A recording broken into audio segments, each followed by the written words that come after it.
Good afternoon and welcome to the Marine Fish Conservation Network, Waterside Chat. Of course, I've already got to clear my throat. As Colin said, I'm Tom Sadler. I'm the network's deputy director, and I will be your host this afternoon. It is my true pleasure to invite have on the chat with me today one of my fishing buddies, and Dan Kent and Brian Muegge of Salmon Safe. Dan is the co-founder and executive director, and Brian, my fishing buddy, is the Salmon Safe's certification specialist. We're going to be talking about their mission. We're going to be talking about eco-labels and their new Trout Safe initiative. I want to hit a little bit of housekeeping. If you have questions, as Colin said, put them in the chat. We are going to be recording this. It'll be available in the usual platforms like YouTube, Facebook, and our website. We also have the podcast. We've set it up as a podcast, so you can find those on Apple, Spotify, Amazon, and all those details are in our Waterside Chat tab on the resource section of the network's website. So let's get started. As we usually do, we'll go into a little bit of background. So let's start with Dan. Tell us where you were born, Dan, where you grew up, college, that kind of thing, and let's get rolling. All right. Thank you, Tom. Brian and I are super excited, super fired up to join the Waterside Chat today. And yeah, thanks again, Tom. You've been a guide to our program and a mentor. And so, yeah, really happy to be here today. A little bit about myself. I'm a native of the Palouse Hills, Eastern Washington, Northern Idaho. Grew up on a small farm selling vegetables into the farmer's market for many years in Moscow, Idaho. Went to Washington State University, started out studying economics and kind of shifted over to business, marketing, management. I'm probably a bit of an outlier in terms of your fireside chat guests, or sorry, Waterside Chat guests. That's all right, man. Don't worry about it. Former corporate banker of all things after college, moved down to San Francisco and worked in corporate marketing and advertising for Bank of America.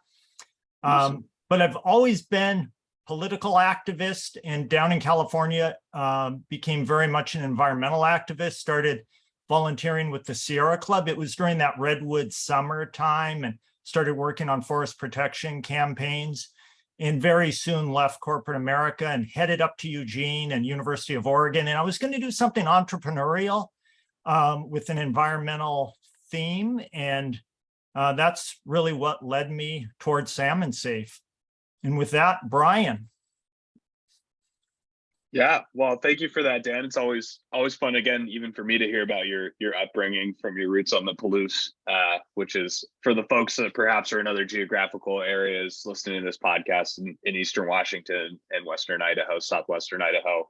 It's a really beautiful, really unique rolling hills ecosystem that has a lot of rich history from an agricultural perspective, from a conservation and wildlife perspective as well. So definitely Google it if you are unfamiliar. But yeah, so thanks for that, Dan. Well, spell it. Wait a minute. Time out, Brian. Spell it, because so I can get it right for the show notes, but for the people who are sitting there feverishly banging away on their keyboards trying to Google Palouse, give us the spelling. Well, I'll help you out, Brian. I was going to say, that's you. It is the Tuscany of North America. That's how it's known. Rolling hills. It is the most beautiful landscape in North America. I think that's acknowledged. But it's Tuscany, the Tuscany of America. Palouse, Palouse. The Palouse. Indeed. Yes. The that will definitely make it into the show notes from Dan Kent from the Tuscany of America. I love it. Yeah, I love it. Yeah, it's impressive to say the least. So, and rolling off of that, I am not from the Palouse. I'm just someone that has spent time there in that region. But I grew up in Northern California, I had a really lovely upbringing in which I was able to get exposed to my mother's side of the family, who are multi-generation San Franciscan city family. And then my dad's more rural outdoorsman side in the Central Valley outside of Sacramento and in Redding. So my childhood was either spent, hanging out with a numerous amount of cousins and forging connections. And then the other weekends were spent literally fishing or, hiking up in Mendocino County, but doing all sorts of fun activities with my uncles who, that's kind of where my passion for conservation really was sparked. It was, looking at seeing these California and rough skin newts up in those areas and, catching rainbow trout and non-native brook trout and brown trout up there, which was fun as a youth. Of course, now I know, we'll get into some of that other issues there, but that's for me kind of where it started. And then of course I, through schooling, matriculated at Gonzaga University in Spokane, where I got an opportunity to study biology and take that next step in my conservation career, which was great. Love the university, love the school. And Spokane is very close to the Palouse region, just a quick less than an hour drive really away.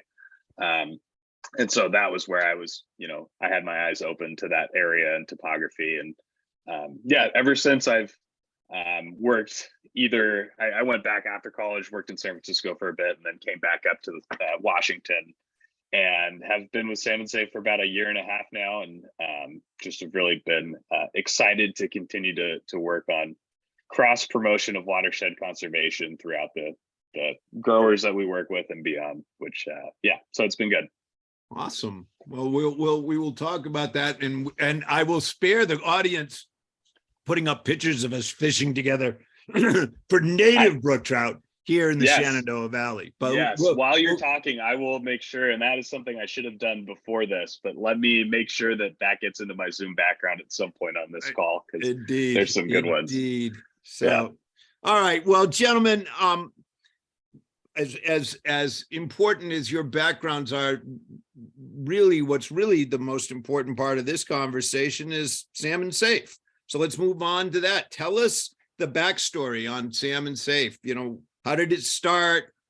Who was involved from the start? Why did the real essential question is why? Why Salmon Safe? So I'll let you guys duke it out for who answers the questions. So I'm not going to address to any specific one. Thanks, Tom. Maybe I should start that one, Brian. Sure. All right, great. So Salmon Safe environmental certification program, that's a little bit different than other certification programs that the listeners on this program may know. Salmon Safe, founded by Pacific Rivers, a river and native fish conservation organization, was the late 90s. It was the time of the spotted owl in the Pacific Northwest. So very contentious natural resource conflicts happening. And Pacific Rivers, an organization, mostly, I have to say, as a former staffer, mostly attorneys and scientists, very interested in coming up with a collaborative market-based approach to incentivize water quality and habitat conservation. So they were looking for a non-regulatory approach. And I was down at, as I mentioned, University of Oregon working on an MBA, and I was volunteering with Pacific Rivers, and they happened to be working on this idea. They had some foundation funding from the Ford Foundation to explore market-based conservation ideas. We came up with the idea of an eco-label, essentially carrying this environmental message on consumer products, with the idea of working with farmers, working in lower watersheds, so essential for the health of migrating fish. Finding ways to work with farmers early on. And Tom, you asked, who was involved early on? Well, not many farmers, because you can imagine this is an environmental organization that's doing litigation up and down the West Coast. And then we have this emerging collaborative market-based program, reaching out to farmers, not getting a lot of interest. So starting out, who was involved? It was organic growers in the Willamette Valley of Oregon, just south of Portland. And it was wine growers. A lot of vineyards signed on early on. And I can remember one of our first farm visits, driving up to a grower for a meeting, trying to interest them in Salmon Safe. And the sticker on the farm truck out in front of the barn was "Stumps Don't Lie." And I thought, this might be a farmer that we can work with. I know that. I know that bumper sticker. Yeah, you know that bumper sticker. In the Yeah. 90s, it was everywhere. Yeah, Anyway, that stumps was don't a signal. lie. That was a signal. Here's a farmer we can work with. And sure enough, that ended up being our first Salmon Safe certified farm and still in the program today. And the farm is Cameron Winery. So if you're out shopping for Oregon wine, that's a great Pinot Noir. Indeed. Well, there's an endorsement. So, were you there when Judy Noritake was at Pacific Rivers? Yeah, Judy Noritake was leading national policy work for Pacific Rivers, late 90s, based in DC. Yeah, that's how I knew Judy.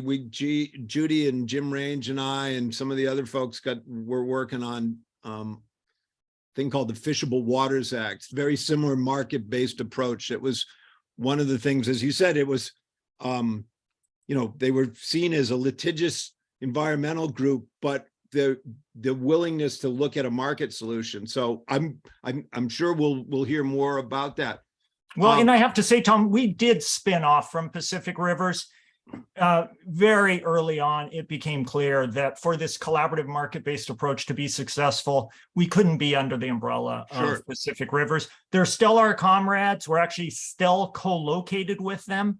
And truth be told, Brian, and my paychecks still say Pacific Rivers on them, but it's been 20 years that we've been independent. We're an independent 501c3 based in Portland. Brian, anything you want to add to this? Oh, there you go. The dry river in the background. I promise. Oh, I look was at that. not just furiously trying to Look find at this that photo. Where did you find that vagabond? I know. Yeah, I almost called the authorities on him when we were fishing. But yeah, no, Dan, I really troll. Yeah, it's a beautiful stream. What's the stream or what's the river there? Oh, that's a good question then. If you're willing to. Yeah, no, it's the Dry River. It's just west of Harrisonburg. It's on it's on the National Forest, very accessible, and probably one of the better brook trout streams in the Shenandoah Valley, or even maybe in Virginia. And I'll push my luck to Mid-Atlantic. It's awesome.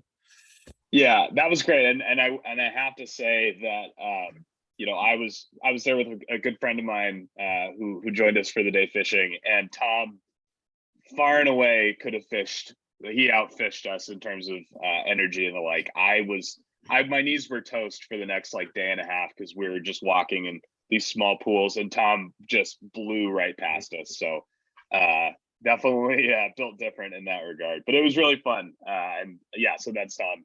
And for the folks who are going to hear this on the podcast, send me a note and I'll send you a picture of us of the vagabonds of Dry River. So definitely, it was very fun. And as the West Coast kid that I am, I also have to say, speaking of things built differently, that humidity is no joke. So I have no idea how the colonization, if it had gone the other way and we had eastward expansion as opposed to west, I don't know if DC, I think, would have largely still been unsettled given how nasty the weather is. But yeah, no, it was no joke, to say the least. So to be able to do that in that heat was definitely an experience that I haven't really experienced before, but very fun. Well, I was glad to have you. I was glad to have you both. We had a ball. Right. All right, back to Salmon Safe.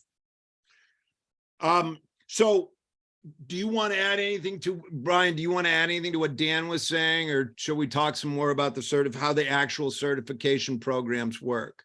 No, Dan covered it. Let's roll on through. Okay. So I noticed on the website, there are a variety of certification programs: urban development, vineyards, farms, corporate university campuses, infrastructure, national park areas, golf courses. Why don't you give us a little bit of a overview of how you work in those different venues, I guess would be locations. How does the program work? Yeah, I can take that one, Tom. Okay. Salmon Safe is really about assessing watershed impacts from a site. And our core program is working with farmers, and that, going all the way back to the late 90s in Oregon. But over the years, we have developed this whole suite of peer-reviewed certification programs looking at other land management impacts, and particularly urban land management impacts, and started out working with parks and natural areas systems with the idea of if you look at a big city, where's the opportunity for restoration? Mhm. It's park systems, in terms of habitat and opportunities to provide ecological value in the urban landscape. So that's where we focused, then started working on a broader scale with municipalities, looking at how municipalities develop day-to-day operations, planning, procurement, urban campuses, corporate campuses, large-scale development. That's really become, over the last dozen years or so, our other primary track in addition to this agricultural work. And over that dozen years, working with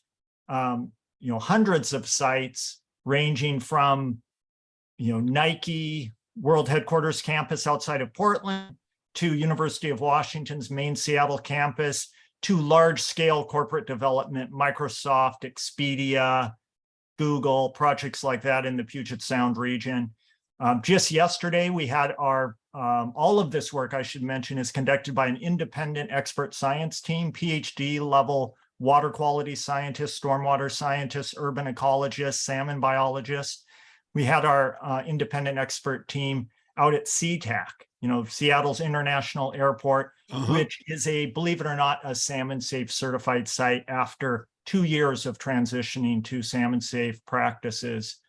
So just an example of the range of Salmon Safe's work, from biodynamic vineyards in Oregon all the way up to international airports like SeaTac, and also the Vancouver International Airport. YVR is a Salmon Safe project. So somebody's interested. The city of Harrisonburg, one of their city manager happens to see this and sees the beautiful view of the dry river and says, "Oh, how do we become?" And I know I'm taking us to the East Coast and you guys are West Coast, but the point is, if somebody called you and said, "Okay, walk me through what do we have to do? What do we have to do to become Salmon Safe certified?" Why don't we start with the farm side? And Brian, Okay, do you want to take that one? I certainly can. I was just waiting for you to conduct all of these questions or answer them as our co-founder and executive director. So thank you for sharing the load.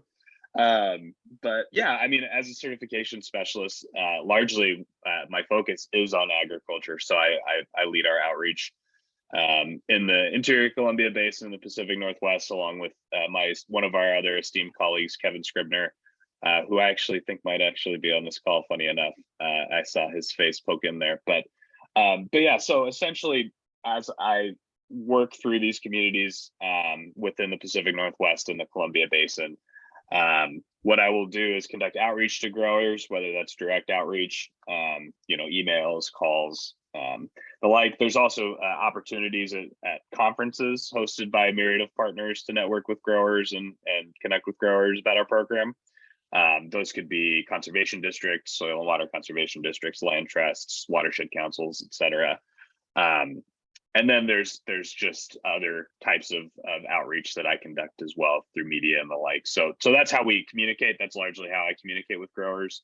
And then from there, largely it's about conveying what our program is on the ag side to folks. So as Dan mentioned, right, like we have our standards that we've cultivated throughout the history, and we have urban standards, we have those specific municipality-based standards, golf course standards, but we have our farm standards, and those are our oldest ones that we've cultivated. And so largely what I do is convey those standards to growers and what those are, what it means to be salmon safe, and essentially what it is you commit to those farm standards. So say a farmer reaches out, says, "My neighbor's doing this, I want to join in as well." What we'll do is I'll reach out to them, ensure that they see our farm standards. And then from there, we'll work with them to get something on the calendar with our third-party independent assessor, who is generally an expert in the field. We have several really key assessors that we tap to do this work on contract throughout the West here. And what they'll do is they'll review documentation of that farm, whether that be farm maps, spray records, et cetera, and that sort of thing. And then from there, we will actually have that assessor come and conduct an assessment with the boots on the ground. So that's networking with the grower, or not networking, I should say, reviewing all of those pre-assessment documents they looked at and ensuring everything is squared away. And then what they'll do is they'll assess the property based upon our standards, and they'll look, and then they will write that in a report and send it to us internally.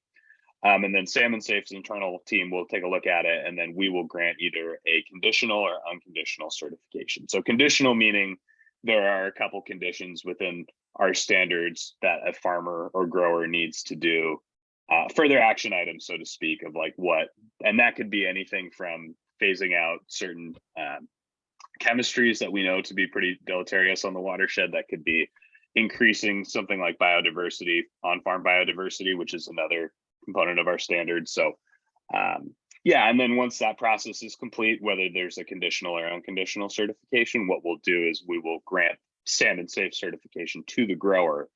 And then that grower is able to use our label, use our marketing access, the market access, I should say. And yeah, like an example of that, as Dan is showing, so that is Copperworks Distilling, great distillery run by the legendary Jason Parker and his team.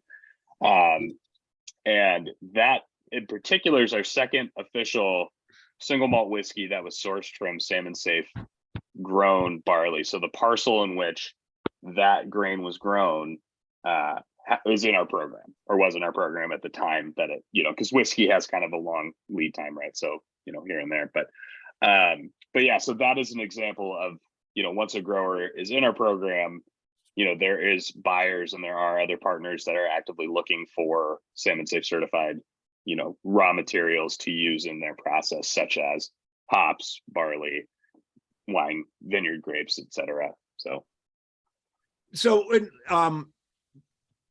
you come back to the grower and say, hey, we're about to, we can grant you this conditionally. You need to do X, Y, and Z. Is that generally a pretty easy sell to those guys at that point? Yeah, I mean, like I said, I've been in my role for about 1.5 years now. And generally that's what I found. If a grower is at that point of the process already, I found them to already be pretty committed. I'm sure Dan has examples of growers that perhaps there was something, but those are very few and far between. But generally speaking, I found it's generally a done deal at that point. And the big component of that, Dan, if I may too, is Salmon Safe has the ability on the farm side. We've amassed grant funding to be able to offset certain costs of our assessment. So there you go. That's where I was going next. Right. So if you're a grower that's based in the interior Columbia Basin, as it stands right now, we're able to offset your cost of assessment. Right. So that's a first time grower. And so that's really helpful. Talking about ways that growers and folks might, not want to take that extra step could be financial. I mean, that's just the nature of how these things work, right? In any industry, really, margins are key. So we recognize that, and that's why we actively really try to have those costs be reduced as much as we can. So you're able to help cost share or find funding for things that help the growers or whoever, I assume, ultimately can to get to that certification level. Is that fair to ask? Fair to say? Yeah, I would say, and there's other resources that we're able to connect them with. I mentioned those conservation districts. Generally states will have county-wide, groups that are able to support growers with federal and state funding for all sorts of ag supporting, I should say, like initiatives. So, and those are not unsimilar to, say, an irrigation district too, helps to support growers. But yeah, like a conservation district may have like a program in which you can opt in to get a cost share on riparian habitat bolstering, right? So that's a great thing that, of course, like for Salmon Safe, like we need to know about these things so we can offer connectivity and support to our growers. Because if we can't offer that, like, okay, well, you're in our program, you've got this riparian habitat that needs to get enhanced by taking out blackberries or whatever and putting in native riparian species. We don't have funding in place to say like, and here's the money to do that directly. And that's where for us, it's helpful to connect those growers to those other organizations and groups that are doing that work. Yeah, and even beyond funding, I would add, relationships mean everything when you're working with farmers. So from the very beginning, Salmon Safe has cultivated a network of place-based partners, conservation districts, like Brian mentioned, watershed councils, and other conservation organizations. For example, as we expand into Idaho, Upper Snake River tributaries. We've been working with a couple of place-based partners, Friends of the Teton River, Henry's Fork Foundation, working with TNC Idaho. Just as an example, as we're building out work in Idaho, finding those partners that are already working with farmers and finding ways that we can collaborate and reinforce each other's efforts. So that's been a really a key strategy. The other thing we do is we work with extension. We work with the land grant universities. We bring science to growers and really look to make sure that that Salmon Safe standards reflect the very latest latest science, whether it's pesticide reduction science or some other aspect of the farm system. So this triggers a bunch of questions for me, and so I don't want to take us too far down a rabbit hole before I get a comprehensive look, or at least a broad look at Salmon Safe. But you were mentioning relationships with other conservation organizations. I have to assume that creates a lot of synergies out in the field. Do you work with like land trusts and folks like that to say, hey, you're looking at putting in a conservation easement in, we can do this, we can help with that? Is that kind of the thing I'm thinking? Am I thinking down the right path here? Yeah, you're on exactly the right path. And that's really something Brian has brought to Salmon Safe in his time in the organization, is a real focus. We hadn't really thought of land trusts as natural partners, partially because a lot of land trusts don't focus as much on working lands.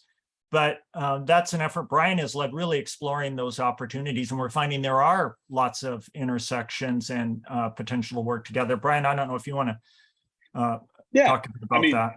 I think there's still a little bit of a lack of education around what conservation easements are and what land trusts do. But yeah, I mean, just in our region, there are a couple different land trusts that are specifically working with working lands. And so for me, you know, I've really been exploring some of those partnerships with land trusts across the Columbia Basin, of, you know, folks that are already working with growers, have really good relationships with growers, longstanding relationships with conservation easements in place. And then, you know, now having that focus turn, so to speak, and continue to look at, okay, yes, now it's conserved, the land's conserved. Now let's look at stewardship and really key that up. And so there's been some really great land trusts that have helped guide us in this preliminary work, so to speak. We have the Columbia Land Trust in Portland and Vancouver. Kind of, they work on both sides of the Columbia there, and kind of a little bit towards the interior, you know, a little bit, not quite, but they have a lot of land. And so we've worked with them on a couple parcels to bring into our program.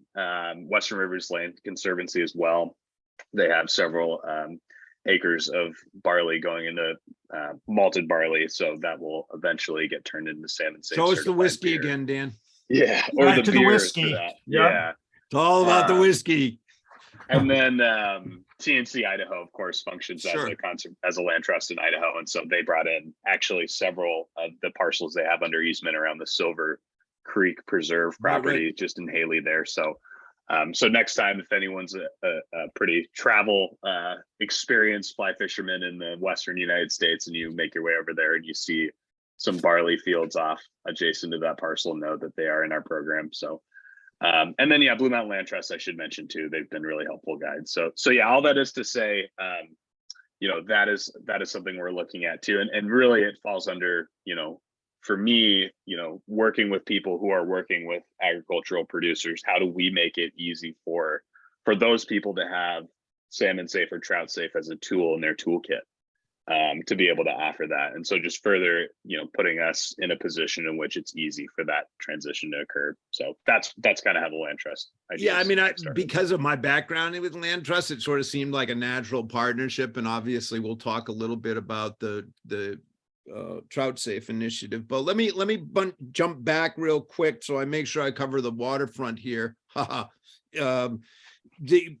Besides the certification program, I noted that you have an accreditation program. Can you talk a little bit about that? Yeah, accreditation for Salmon Safe is, all of this certification work is site-based. So we're going from place to place. In terms of Salmon Safe's urban work, that's large-scale urban development, high rises in Seattle, Bellevue, Portland. A lot of this work is happening in Vancouver, BC as well, I should mention, especially the urban development work that Salmon Safe takes on.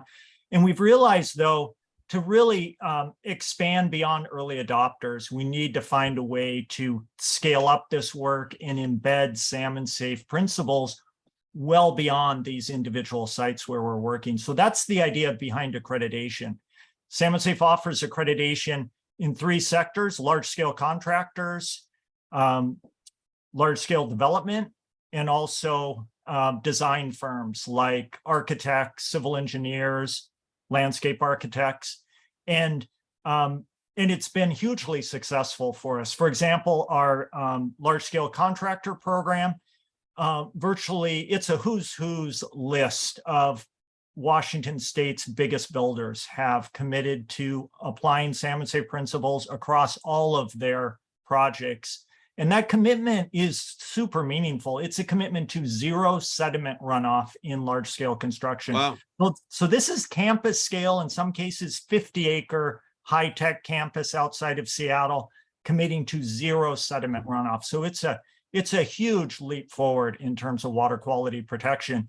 And we're seeing that the results of this commitment being amplified well beyond the Pacific Northwest. For example, one of our Salmon Safe accredited contractors is Skanska, global construction company based in Sweden. I mean, they've been telling us that the practices that they've developed as part of their Salmon Safe commitment in Puget Sound, they're applying nationally. So that's just an example of how the work happening here is amplified well beyond the range of Pacific salmon. But, I would just add to that, it points to a challenge that we've had and that we continue to have, and that is moving beyond early adopters and influencing whether it's large-scale commodity agriculture or large-scale conventional development. So that's the challenge, and that's really, in terms of our focus, we're really looking to further build our toolkit to take that on. Brian, I'm going to let you answer if you want to add to that. If not, I'll jump in with another question that's going to be about marketing. No, that was it. I mean, just to echo some of the challenges on the ag side is that commodity-based growers, sometimes for us that can be a difficult cookie or a egg to crack or whatever the euphemism is, just because if you're a grower and you're selling Salmon Safe certified products to a market that the consumer is going to be receptive to it, of course makes more sense, I suppose, or is at least more able to be understood by folks. But where there is a grower who's exporting their product, even though they're growing it in our work area, that can prove to be just a touch more challenging and nuanced in terms of getting that grower to see the benefit of it. So other than just inherent water quality benefits on farm, Sure. So but yeah, we're actively working on that. We certainly know that can be a bottleneck, and we're trying to be as creative as possible. So with the challenges, there's the other side of this is let me just phrase it as getting the word out, the marketing side of it. I know, and Dan, you probably got one handy. If not, you can dig one up for us, a logo, right? What is I know they're on the website, but yeah. Salmon Safe, you've got the Salmon Safe bug, like the Union label, right? How are you getting, maybe this is the wrong way to approach the question. There's clearly a brand distinction value associated with having that bug on your product, much like having 1% for the planet or what have you. On products.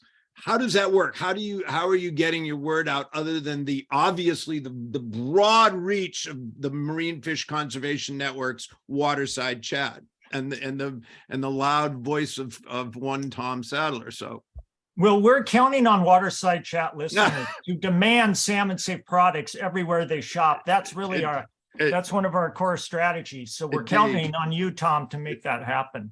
I will only drink Salmon Safe whiskey when it is sent to me directly. So I'm happy to do it. Happy to do it. And we'll talk about the beer in a minute. We'll have to send you some then. Yeah, starting out, Salmon Safe really focused on retail promotion, and we worked with some big operations, both natural food store chains like Wild Oats, which got gobbled up by Whole Foods quite a while back, was a key partner. No pun intended, right? No Exactly. pun intended. Yeah, we would do Salmon Safe wine campaigns. These are all Pacific Northwest wines, working with about 400 vineyards across the Pacific Northwest, promoting wine for like a month-long campaign in Wild Oats stores. We would see typically 15 to 20% increase in sales of certified wines during those campaigns. Awesome. We did campaigns in like Fred Meyer stores, Mhm. which for those of you not in the West, they're now owned by Kroger, but sort of a very conventional. Who isn't? Who isn't? Yeah, well, yes. Well, and actually that's, speaking of challenges, that has been the consolidation in the retail food business has been hugely challenging for us, because when, Fred Meyer was a fantastic partner for Salmon Safe early on. When they got gobbled up by Kroger, somehow the Salmon Safe message didn't resonate in the corporate halls of Cincinnati as much as it did in the Fred Meyer headquarters in Portland. Likewise with Wild Oats and others. So we're doing less in terms of retail marketing, really trying to build market connections and help our growers carry the message into the marketplace through, for example, this campaign, Brian's been leading in Seattle with Copperworks.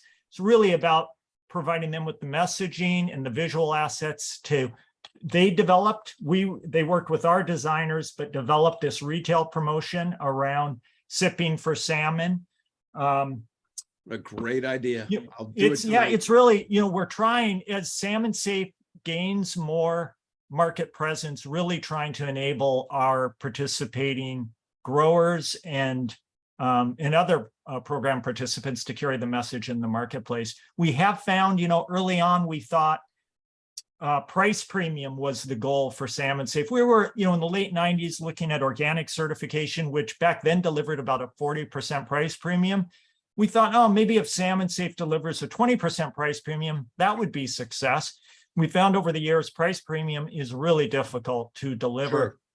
But we have found that there is a huge benefit that we can deliver in the marketplace, and that's market access, getting these growers and others in front of new buyers, or potentially enhancing the relationship with the buyer. And just as an example of that, a grain grower growing malt, Salmon Safe certified malt for beer and whiskey, found that he had a baby food company interested in the wheat if it was Salmon Safe certified. Wow. So certified additional wheat farm in order to meet the sustainability interests of this baby food company. We've seen in 20 years a huge transition in the marketplace towards buyers are looking for evidence of environmental sustainability. They're not necessarily looking for Salmon Safe, but they're looking for credible third-party independent certification. So that's made our jobs a whole lot easier. Well, I would think with 20 years under your belt, the Salmon Safe label does provide for those growers and others that authenticity, that experience. It's not like, hey, we just decided last week we're going to be, the cryptocurrency equivalent of certification, right? Of sustainability. It's important, I think, I should ask you. Credibility as an eco label, credibility is everything. Yeah. Integrity is everything. Another thing that's helped us, definitely the track record of having science-based standards and having a lot of integrity in the marketplace is key. But the lineage coming from a river and native fish conservation organization, Salmon Safe coming out of the environmental community has been hugely beneficial for us in terms of the marketplace. A lot of certification programs are industry-led. A lot of them are credible, but they tend to have an environmental chamber and an industry chamber, and they reach consensus. In Salmon Safe, there's no consensus. The standards are based on the biological needs of Pacific salmon. And, we test them in with growers or other core sectors. But again, that determines the standard. And I think that has enabled us, and that along with this singular focus on water quality and watershed impact have been key to our success. So what I'm hearing you say is that the resource is the determiner, not the consensus between what corporate wants and what the scientists want. The answer is, what do the fish need? And that's what we're going to certify to. Is that fair? That is well said. I think we need to get that on tape. That's well, there you go. You can use it there. Yeah, but I mean, I like that. That's right, a great well, distillation of our entire operating premise. I'm lucky I can do things in a simple way. That's a fishing part of me, right? So I'm being mindful of the time. We've been at this for almost 45 minutes. I used up some good time early, if you'll give it back to me, because I was talking to Brian about fishing, and I have to look over his shoulder. And I'm sorry for the folks that are who hear this on a podcast, but that stance, I know that stance because I know exactly what I'm doing. I'm looking upstream at a hole there and thinking, there's a fish there. There's a fish. Anyway, I don't want to take us. So, but since we were talking about brook trout, let's talk a little bit. If you've got a few more minutes, let's talk about the Trout Safe initiative. Yeah, Trout Safe really comes from the idea that we've, and this is something we've learned over the last couple of decades, that while Salmon Safe standards are based on Pacific salmon, and our work is focused in Pacific salmon watersheds, really this is about healthy watersheds, and these same principles can be applied in any watershed, and in fact have been applied way beyond the range of Pacific salmon, as far away as Okinawa, Japan, Really? In terms of reducing runoff on sugarcane. That feels like it's got Kevin Scribner's fingerprints on it. Well, I was going to say, I'm looking at Kevin's picture here, and I was thinking of Kevin as I said that. Or another example would be a large-scale production brewery on the Big Island of Hawaii. No Pacific salmon there in Hawaii, but a lot of concern about runoff impacting coral reefs. And so that same sort of non-point source focus that Salmon Safe has, large-scale production brewery designed with Salmon Safe stormwater standards in Hawaii. So these standards can be applied anywhere, and we have been thinking for years about how Salmon Safe can support similar efforts far beyond the range of Pacific salmon. And the idea of Trout Safe has been percolating for a long time. And I know, Tom, we talked to you about it in the last couple of years as these ideas have become more tangible. We're now rolling it out sort of on a pilot basis in Idaho, in some watersheds that, even though they're within the range of Pacific salmon, are sort of on the very edge of that range. And the Trout Safe message we're finding really resonates with growers and resonates in the marketplace. Brian's been working in Boise with a large brewery called Payette, just rolled out the first Trout Safe beer. Super exciting. And so we're waiting until we have the capacity to really build out Trout Safe, but with the idea of applying this same template, collaborative template across the Northern Rockies and beyond. We think I'm going to throw you a softball, but I'll let Brian jump in before I throw the softball in here. No, I am at the ready. My hands are set, and I'm ready to step. So clearly, clearly this is a great idea. Clearly, I am a huge fan, and Brian and you and I have talked. And for the folks who are listening and don't think it's just an inside joke about who Kevin Scribner is the co-chair of the Marine Fish Conservation Network's National Policy Council, and who introduced me to these gentlemen. So that's just for context. But the softball question is, okay, this is a great idea, but clearly it's resource constrained. So how can folks do things to help you with resources? I'm sure $25 donations would be welcome, but $25 million donations would probably be a little bit more welcome. Talk to me a little bit about how folks can do things to support your work. Yeah, going to salmonsafe.org, listeners that are on the West Coast, looking for, and even beyond the West Coast, Salmon Safe wine is available globally. So looking for Oregon and Washington wines that carry the Salmon Safe logo, easy thing to do. If you're on the West Coast looking for other Salmon Safe products, that's an easy thing to do. If you work for a large institution on the West Coast, if your employer has a corporate campus, opportunities to explore whether that project might transition to Salmon Safe certification. We work with a lot of existing sites as well as new development. Definitely, you can make a contribution, tax-deductible contribution to Salmon Safe through the donate button at salmonsafe.org. If you're involved in a foundation, we want to talk to you. Yeah. Let's talk about that, right? One of our challenges pitch now, Danny. One of our challenges has been in the last at least 10 years or longer. It seems like the foundation community has really moved away from agriculture and sustainable agriculture. And there's a little more interest now. Regenerative agriculture has some interest in the foundation community, but for the most part, we're not seeing the kind of investments in the working landscape that we saw in the 90s. And so we're really looking for some forward-thinking foundations to see that in this time of accelerating climate impacts, this is a place where we need some significant investments, and where we have willing landowners. I mean, it's crazy not to be finding ways to inspire further conservation on the ground. So let me say it again for the people in the back who didn't hear. If you're with a big foundation and you're listening to this and you like the idea of protecting watersheds and natural resources, these guys need to hear from you. Please give them a call. And their website is salmonsafe.org.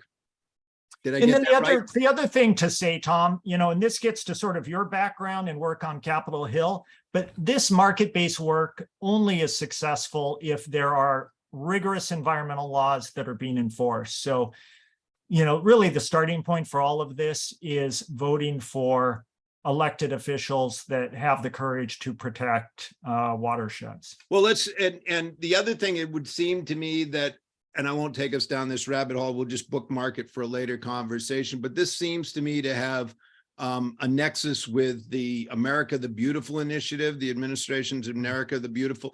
30 by 30, there's a climate change play here. So there's a lot that makes it appealing besides, hey, we need to take care of the salmon, right? I mean, there's the watersheds, the regenerative agriculture, the managing the soils and stuff like that all seem to be part of the collateral benefits that come from being involved with this Salmon Safe program. Is that fair? That's right. I mean, a salmon safe landscape is a climate resilient landscape. I mean, that is a key message. Awesome.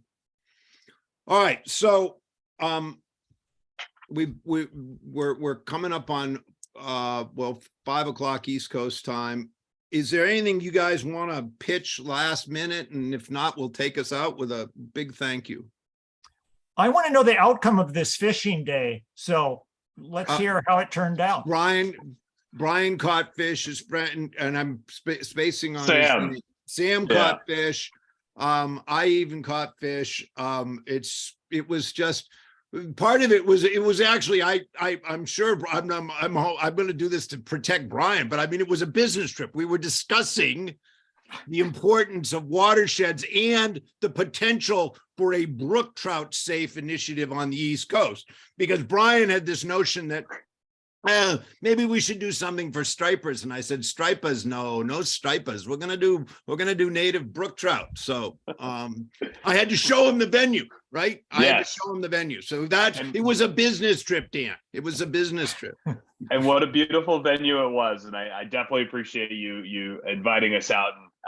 And it was just really great to be able to fish, like I said, for native brook trout and in their native areas. But just, Yeah, I mean, I guess I'll just add that, for me, I'm always, continually inspired to do this work by meeting with growers who are, doing these on-farm practices and actually really caring about being good stewards. I know at times there can be a disconnect between, the ag community and the urban community, right? Like that's definitely not an old disconnect there. And so I think for me, it's really inspiring when I'm able to bridge that gap further. But also just continually being inspired by some of the work our growers are doing and seeing it firsthand, whether that's, seeing biodiversity, things that they're implementing on the farm and other success stories that we're able to see across farms time in the certification process. It's also working with new communities too, whether that be BIPOC or indigenous communities, traditionally underserved communities in ag as well. So that to me is kind of what keeps me going and implementing Salmon Safe's work. And it's inspiring to hear some of these stories. But at the same time, it's also really sad, right? Like working at times in this industry, you go, well, another salmonid species was federally listed or another run of something. So like there's certainly a lot of that. And but I think it really helps to be to meet with growers. And I've had so many meetings with folks on the ground that are just doing really inspiring stuff. So anyways, that's my shameless plug is growers are doing some really cool stuff. Well, so for the growers or anyone in the back, if you're interested in the program, I encourage you to get in touch with these guys. They're the real deal, and what they're doing is tremendously important. And they're not the new kids on the block. This isn't the cryptocurrency type certification. This is real stuff, and it's critically important. Yeah, we're the treasury bonds of certification. Yeah, there you go. The sage, the wise word from the sage of the Tuscany of America. So, oh my goodness, that's gentlemen, pretty funny. I really thank you for your time. It's been a pleasure. I hope we can do this again in the coming year. I get to say the coming year and mean that could happen very quickly. Because it's the end of the year, and I'm going to wish all our listeners merry and happy, whatever you celebrate. I hope you have a wonderful time celebrating it. Our next podcast, our next Waterside Chat will be in January 25th. We'll be hearing about tomorrow's fish from another one of my fishing buddies, Brian Bennett of Moldy Chum. Wow, what a rascal. You'll hear another rascal, another one who I Yes. introduced to the joys of brook trout fishing in the Shenandoah Valley. I know that will be a fun chat. Gentlemen, thank you so much. And with that, Colin, you can take us out.